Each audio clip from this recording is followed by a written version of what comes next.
Hi, my name is Rob Mason, and this is my story on Flip the Script. Why I decided to write this chapter was really a tribute to my daughter. About 2 days after she was born, went through some real serious medical issues. It's about that story and how my wife Jana and I were able to manage through this extremely stressful situation my daughter was going through. We were just about to take her home. We were just putting her in the car seat when she turned blue and stopped breathing. Obviously, the nurses came rushing in, the medical staff, and they revived her. A couple of minutes later, it happened again. And that's when all hell broke loose. We were taken into the bowels of the hospital. They put her on all sorts of different machines. We had no idea what this was all about, but they were doing everything they could to save my daughter's life.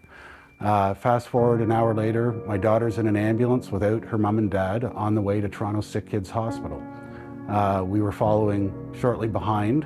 And it was on that trip that my wife Jan and I started to talk about, what are we going to do at the hospital? We don't know what's going on. We're not medical professionals by any stretch of the imagination, but we needed to ensure that she was getting the best care. And that's when we really made a decision on the strategies that we were going to go forward with to be able to be part of the solution with the medical staff, with the doctors and the nurses. Never Split the Difference was groundbreaking for me after reading it. It really put things into terms of with the strategies that my wife and I put into place. And it was really around that tactical empathy, the labeling and the mirroring. You know, my wife and I, we both decided, like, what did we want to be in being part of this solution? We could be the over-aggressive, overbearing parents that are forcing their way into every situation. We could be the extremely emotional people that are kind of in the corner that really aren't part of the solution. And we realized we didn't want to be either of that.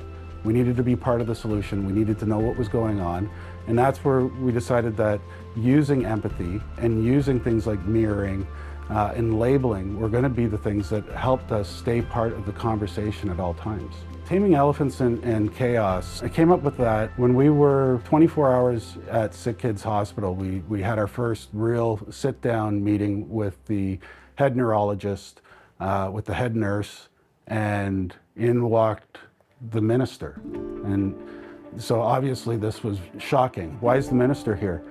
And the doctor sat down with my wife and I and started explaining the test results that they were seeing, and I had to stop him. I had to deal with the elephant in the room, which was the minister, and ask the doctor straight out, is she going to live? And the doctor said, oh yeah, she's going to live. And obviously, we lightened up so much. We just felt so much joy.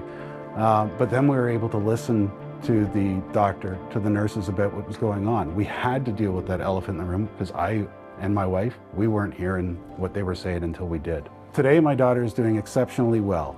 Rebecca is 17 years old and she just started at college taking game art. So that's the reason that I titled this chapter, Taming Elephants in Chaos, was to deal with that elephant and the chaos that we were going through, and that has helped me throughout my career. It's absolutely important to use tactical empathy within my business. I'm a supply chain consultant for Mason Supply Chain Solutions, and you need to peel back the layers of what your clients need, what they truly need. And they can be telling you one thing, and then if you mirror that back to them, you can get to that next level of detail, that more in-depth answer. And using tactical empathy, it allows you to really hear what they're saying. You're not thinking about your next answer. You're listening to them, and they can tell. After reading this chapter, I hope that people recognize that they have to deal with that elephant in the room, that they have to have strategies that are going to work for them. Every one of us are going to deal with at some time a serious medical incident within our family. And I'm hoping some people will be able to take a piece of this and leverage or utilize the strategies that my wife and I put in place when we had the incident with our daughter and her health. Within Mason Supply Chain Solutions, we use these methods to make sure that we are hearing what our clients are asking for. We need to peel back the layers and the layers and the layers to make sure that we're really focusing on what our clients need. And through mirroring and labeling, you can continue to dive deeper into those different areas, those different fields, to really get to the root of what your customer needs. It allows you to really listen to your clients. It is exceptionally important in my field to be listening to your clients, and tactical empathy is the tool that I use to make sure that I'm hearing what they're saying. Hi, my name is Rob Mason, and this is my story for Flip the Script.